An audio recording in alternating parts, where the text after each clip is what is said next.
Here is how to create a cinematic bar line. The first thing first, to select your clip that you want to create the bar line, drag and drop it inside your timeline to create the actual sequence of your clip. Create an adjustment layer, press OK to maintain the actual frame size. Then drag your adjustment layer to your timeline. Ensure it's covering your timeline completely from the top to the bottom. Then the next thing is to go to your effect panel, look for crop effects, and drag and drop the crop transformation in your adjustment layer.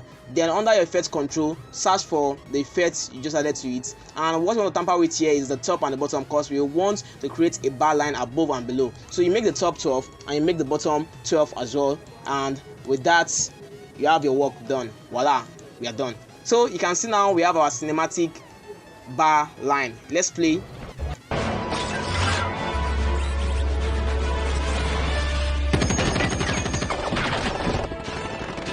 It's going.